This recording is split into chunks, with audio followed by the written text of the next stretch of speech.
La peau de Kawaki s'embrasa et un rugissement silencieux éclata dans sa poitrine. Mec, comment une marque aussi bizarre et violette a-t-elle pu apparaître après qu'Ishiki ait été anéanti pour toujours? Revenons un peu en arrière pour comprendre tout ça. Le soulagement de la victoire était encore palpable et vous sentiez le poids d'un monde qui respirait enfin. Kawaki était épuisé, mais la sensation de liberté était presque étrange. Il marchait dans les couloirs du village des feuilles, le corps lourd et l'esprit tentant de traiter la nouvelle réalité. L'absence d'Ishiki était un vide, mais un vide positif. Vous voyez? C'était comme si un poids universel lui avait été arraché.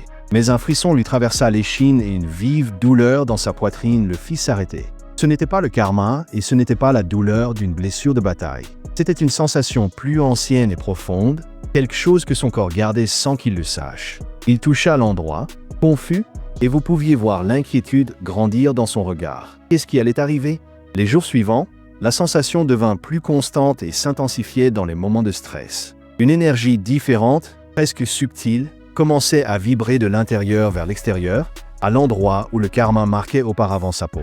Kawaki tenta d'ignorer, mais la pulsation était indéniable, un rythme propre qui ne lui appartenait pas, mais qui semblait désormais faire partie de lui. La peur de tout perdre à nouveau serra le cœur de Kawaki et vous pouviez voir l'angoisse sur son visage. Il avait gagné une famille, un foyer et la chance d'être lui-même. Mais cette nouvelle marque pourrait tout lui enlever à nouveau, le transformant en une coquille vide, un réceptacle pour un autre extraterrestre. Il avait tant lutté pour être libre, et maintenant la liberté semblait menacée par un fantôme. L'énergie d'Ishiki était unique et vous pouviez voir que ce n'était pas un simple souvenir. Elle se connectait au chakra de Kawaki d'une manière étrange, créant quelque chose de nouveau, presque comme une fusion de pouvoir. Ce n'était pas un karma, mais elle avait l'essence de l'Otsutsuki. Une révélation choc est sur le point d'éclater et vous devez être préparé à ce qui arrive. Kawaki tenta de cacher la marque, en portant des vêtements plus amples ou en restant plus isolé. Il ne voulait pas inquiéter Naruto ni Boruto. La lutte interne était constante, un secret lourd qu'il portait seul. Il sentait le pouvoir grandir, une force brute qu'il ne comprenait pas, et vous pouviez sentir sa solitude et son désespoir. Alors la douleur revint, mais cette fois avec une intensité brutale et incontrôlable. La marque éclata en une lumière pâle, presque un violet foncé, et les yeux de Kawaki se transformèrent l'espace d'un bref instant. Une lueur étrange apparut. Une voix murmura dans son esprit, pas celle d'Ishiki, mais quelque chose de plus, et l'énergie le consuma dans une étreinte glaciale. La douleur recula et laissa un vide glacial à la place. Mec. Kawaki tomba à genoux et l'air dans ses poumons semblait lourd, presque dense. Sa peau brûlait doucement et la marque pulsait d'une énergie fraîchement éveillée. Ses yeux redevinrent normaux, mais son esprit était en chaos, tentant de comprendre ce qui venait de se passer. Il respirait difficilement, essayant de reprendre le contrôle de son corps qui semblait le trahir. Ce fut alors que la voix vint, non pas un son entendu, mais une présence froide à l'intérieur de sa tête. C'était le murmure d'Ishiki, non pas comme une possession, mais comme un écho profond et indéniable. La liberté est une illusion. Réceptacle, la voix siffla, et l'esprit de Kawaki se glaça devant la vérité implacable. Il sentait cette connexion grandir, une toile invisible, mais puissante, qui le retenait. Le murmure promettait du pouvoir, une force brutale qui surpasserait tout ce qu'il avait jamais connu. Tu peux avoir ce que tu as toujours voulu, le pouvoir de ne plus jamais être faible. La voix résonna avec une tentation dangereuse. Kawaki sentit l'énergie circuler dans ses veines, une chaleur qui contrastait avec le froid du murmure, un rappel de ce que cela pourrait faire. C'était une promesse d'invincibilité qui sonnait presque séduisante. Mais une alerte coupa l'euphorie, un avertissement silencieux que rien n'est gratuit. Le prix était invisible, comme une ombre qui s'étendait au-delà de l'horizon. Kawaki avait peur, une peur ancienne d'être à nouveau utilisé, de se perdre lui-même au profit d'une autre entité. Cette force était une arme, mais qui la contrôlerait? Il se leva lentement, le corps encore tremblant, et vous pouviez voir la lutte interne dans ses yeux. Il voulait la force pour protéger Naruto et Boruto, pour protéger le village qu'il aimait tant. Mais l'idée de redevenir un outil, une marionnette d'Ishiki, était une prison sans barreaux. Le souvenir de l'esclavage était une blessure ouverte dans son âme. Les jours suivants, Kawaki tenta de comprendre cette nouvelle connexion, cherchant un moyen de contrôler l'énergie sans être contrôlé par elle. Il s'entraînait seul, testant discrètement la marque, sentant les pulsations et le murmure de plus en plus fort. C'était comme dompter une bête sauvage, une force qui refusait d'être soumise. Il avait besoin de réponses, et vite. Pendant l'un de ses entraînements, une rafale de chakra inattendu explosa de sa main. détruisant un arbre distant avec une facilité surprenante. Ce n'était pas le karma, mais quelque chose de plus brut, presque primitif. Le murmure railla dans son esprit. Tu es plus fort que tu ne le penses, mais tu as encore peur de toi-même. Et Kawaki sentit un frisson. La force était sienne, mais elle semblait avoir une volonté propre. Le murmure froid d'Ishiki ne donnait pas d'ordre direct, mais implantait des idées, semait des doutes et des promesses d'un pouvoir absolu. C'était une manipulation subtile, un jeu psychologique qui visait à le déstabiliser et le briser. Kawaki le percevait, et la bataille n'était pas seulement physique, mais une guerre silencieuse pour sa propre AME. Il était en danger constant. Une certaine nuit, un rêve vif le tourmenta, montrant des fragments de souvenirs qui n'étaient pas les siens, des visions de pouvoirs cosmiques et des sacrifices horribles. Le murmure résonnait dans ses rêves. Le prix est ton humanité, mais la récompense est l'univers. Kawaki se réveilla en sueur froide, et la réalité de ce qui allait arriver le frappa de plein fouet. C'était plus qu'une marque. Il ne pouvait pas ignorer cela. À chaque seconde, la connexion s'approfondissait et la ligne entre lui et l'écho d'Ishiki devenait plus mince. Kawaki avait besoin de réponses et il en avait besoin maintenant, avant qu'il ne soit trop tard. Il ne savait pas vers qui se tourner, car c'était une bataille qu'il sentait devoir mener seul. Mais il n'était pas seul, en réalité. Alors, tandis qu'il tentait de se reprendre, une sensation étrange parcourut le village, une présence qu'il reconnut du passé. Ce n'était pas Ishiki, mais quelque chose lié à lui, une signature de chakra ancienne et presque oubliée. Kawaki regarda par la fenêtre et l'obscurité de la nuit semblait cacher quelque chose de plus sinistre s'approchant du village des feuilles. Et il savait que le pire était à venir. La présence que Kawaki sentit n'était pas un mirage. L'aura sombre se solidifia aux frontières du village des feuilles et vous sentiez la tension dans l'air. C'étaient des figures encapuchonnées, se déplaçant avec une agilité surnaturelle, et leurs yeux brillaient d'une obsession perturbatrice pour le pouvoir Otsutsuki. La cible était claire, Kawaki. Il ne cherchait pas la destruction, mais l'essence qui coulait maintenant dans ses veines, le cadeau d'Ishiki. Vous pouviez percevoir qu'ils étaient des cultistes, des adeptes d'un ancien héritage, prêts à tout pour revendiquer ce pouvoir brut et ancestral. Un affrontement brutal était inévitable. Kawaki sentit l'intention meurtrière et son corps réagit par instinct. Il ne pouvait pas permettre qu'il s'approche de Naruto ou Boruto, et l'image du village en danger le remplit d'une furie protectrice. La marque sur sa poitrine pulsa, un écho du pouvoir qui luttait encore pour dominer. Il se précipita dehors, interceptant le premier groupe avant qu'il n'atteigne les murs, et vous sentiez l'impact de la collision dans l'air. Les lames et les jutsu des cultistes étaient rapides, mais la nouvelle force de Kawaki, sauvage et imprévisible, répondait par des coups encore plus puissants. C'était une lutte désespérée et sans trêve. Chaque coup qu'il portait, chaque explosion de chakra qui émanait de la marque, était accompagnée du murmure glacial d'Ishiki. Utilise-le. Laisse-moi guider, la voix promettait du pouvoir, et Kawaki sentait la limite entre contrôle et possession devenir dangereusement mince. Il devait être fort, mais à quel prix? Un des cultistes réussit à s'infiltrer et se dirigeait vers la résidence de Naruto. Le désespoir serra le cœur de Kawaki et il vit la silhouette de Boruto et Himawari courir vers le danger, attirés par le chaos. C'était sa plus grande peur devenir réalité. Vous comprenez? Il devait agir maintenant. Une onde d'énergie violette jaillit de Kawaki, un cri de rage fulgurant dans sa poitrine, et la force fut si brutale qu'elle projeta plusieurs ennemis au loin. Il canalisa l'énergie avec une précision instinctive, créant des barrières de chakra pour protéger les innocents. Le pouvoir était sien, mais à un coût qu'il ne comprenait pas encore. Les cultistes reculèrent, momentanément choqués par l'intensité du pouvoir de Kawaki, et vous pouviez voir la peur dans leurs yeux. La menace immédiate fut repoussée, les murs du village étaient sécurisés pour l'instant.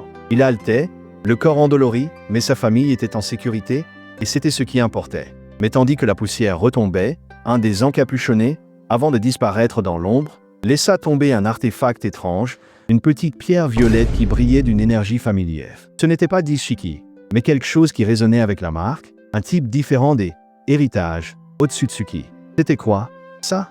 Mec? Kawaki sentit un frisson dans l'échine et réalisa que ceux-là n'étaient pas les seuls à chercher le pouvoir en lui, mais plutôt une partie de quelque chose de beaucoup plus grand. Le cadeau d'Ishiki était une malédiction qui attirait des ennemis de tous les coins de l'univers. Une nouvelle guerre était sur le point de commencer et il était le pivot de tout.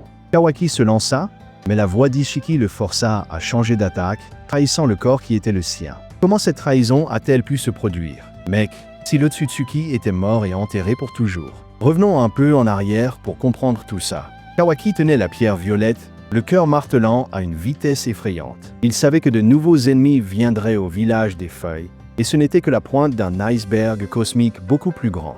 La pierre pulsait dans sa main, une fréquence étrange et presque hypnotique, et le murmure d'Ishiki semblait plus net dans son esprit maintenant. C'était comme si la roche amplifiait la connexion, un canal direct vers son âme. Il sentit la terre trembler à nouveau et la présence sombre réapparaître. Mais maintenant c'était différent.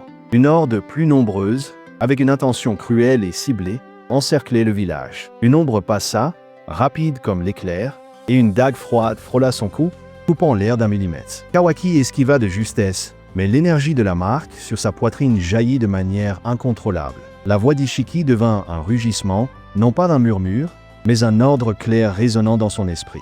Attaque le point aveugle. Réceptacle, utilise le pouvoir qui est mien. Kawaki hésita, luttant contre l'ordre qui n'était pas le sien, mais son bras bougea seul, déclenchant un jutsu inattendu qui frappa l'ennemi de plein fouet. La fusion des consciences était réelle, et il était en train de perdre le contrôle.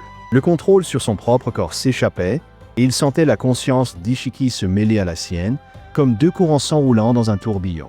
C'était une possession silencieuse, mais absolue. Il força un cri de rage et de désespoir, tentant de briser la connexion brutale. Mais Ishiki répondit par une vision claire du passé. L'espace d'un instant, Kawaki était là, voyant Ishiki lui-même sourire victorieux à travers ses yeux. L'esprit de Kawaki se fragmenta, pris entre son présent et les souvenirs de l'Otsutsuki, et il ne savait plus qui contrôlait réellement ce corps. La guerre intérieure n'avait fait qu'apparaître. Kawaki explosa en lumière, le sacrifice final réduisant au silence l'univers pour toujours. Comment en est-il arrivé là, mec? Si Ishiki était aux commandes et le village était enfoui dans l'obscurité. Le corps de Kawaki se tordait, une marionnette d'Ishiki, et il sentait la force brute contrôler chaque muscle. La douleur d'être un spectateur de sa propre destruction était insupportable. Ses yeux voyaient le village en flammes, les gens qu'il aimait en danger, et il était impuissant. C'était une prison sans barreaux, un tourment sans fin, et la seule issue semblait être la reddition. Les cultistes avançaient, sourire sadique sur le visage, tandis que le pouvoir d'Ishiki utilisait Kawaki pour détruire tout ce qu'il tentait de protéger. Naruto et Boruto tentaient de lutter, mais le pouvoir de l'Otsutsuki était imparable, une force cosmique qui les écrasait. Ils ne pouvaient pas permettre qu'Ishiki utilise son corps pour massacrer la famille qu'il chérissait tant. La peur de tout perdre était réelle, mais au fond de l'esprit de Kawaki, un fragment de lui-même résistait, une braise de sa propre volonté. Il réalisa que la connexion d'Ishiki n'était pas une possession complète, mais un flux d'énergie brute. L'Otsutsuki ne voulait pas seulement le contrôle, mais une fusion, et c'était la clé du retournement de situation à venir. Il sentait une étincelle d'espoir. Kawaki s'accrocha à cette vérité comme un naufragé au milieu de la tempête, un dernier brin de lucidité. Il sentit le pouvoir couler en lui, le même pouvoir qu'Ishiki utilisait pour le contrôler, mais maintenant avec une nouvelle compréhension. Ce n'était pas une question de rejeter, mais de dominer. Il devait absorber et remodeler, faisant de cela le sien, et non celui d'Ishiki. Une bataille mentale épique commença. Le prix, il le sut, serait l'essence même de ce qu'il était, son individualité, peut-être même sa vie. Pour contrôler la fusion, il devrait s'abandonner à l'énergie, tout en maintenant sa propre volonté au milieu de la tempête cosmique. Il devait accepter la mort de l'ancien Kawaki pour devenir quelque chose de nouveau et puissant. C'était la seule façon de sauver le village, un sacrifice élevé, mais nécessaire. Il cria, un rugissement qui n'était pas celui d'Ishiki, mais le sien, pur et déterminé, et une aura violette encore plus intense explosa de son corps. Les marques sur son visage et ses bras s'étendirent, pulsant avec une énergie qui était désormais la sienne, modelée par sa volonté. Il utilisa le Byakugan d'Ishiki, mais avec une précision qu'Ishiki n'avait jamais eue, et avec un pouvoir dévastateur. Les cultistes furent balayés en un instant. La conscience d'Ishiki se débattit, affaiblie et subjuguée par la maîtrise de Kawaki, jusqu'à disparaître dans un silence éternel. Le prix fut payé. La peau de Kawaki resta marquée de cicatrices violettes permanentes, un rappel du pouvoir qu'il portait maintenant, mais l'éclat dans ses yeux était le sien. Il était différent, mais finalement libre, un gardien transformé. Il était devenu l'arme, mais aussi le bouclier, et le prix en valait la peine. Le village était en sécurité et la poussière retombait, révélant un nouveau Kawaki. Pas le même garçon traumatisé, mais un homme forgé dans le feu cosmique, avec un pouvoir qui défiait la compréhension. Il regarda Naruto et Boruto, un sourire fatigué sur le visage, et sentit la paix qu'il n'avait jamais eue auparavant. L'univers avait été sauvé, mais il avait changé pour toujours. Le cadeau d'Ishiki, au final, fut sa propre libération. Une nouvelle aventure était sur le point de commencer. Mec, si tu as kiffé ce voyage épique de Kawaki et le retournement de situation qui a tout changé, alors n'oublie pas de laisser ton pouce bleu ici sur la vidéo. Abonne-toi à la chaîne pour ne pas manquer les prochaines histoires dingues et lâche un commentaire sur ce que tu as pensé de cette fin brutale. Il y a bien d'autres aventures qui t'attendent dans une autre vidéo sur la chaîne. Voilà, mon pote. Merci énormément d'avoir accompagné Kawaki dans cette lutte pour la liberté et d'être resté jusqu'au bout. Je m'arrête ici, mais la saga continue dans ton imagination. À la prochaine, mec.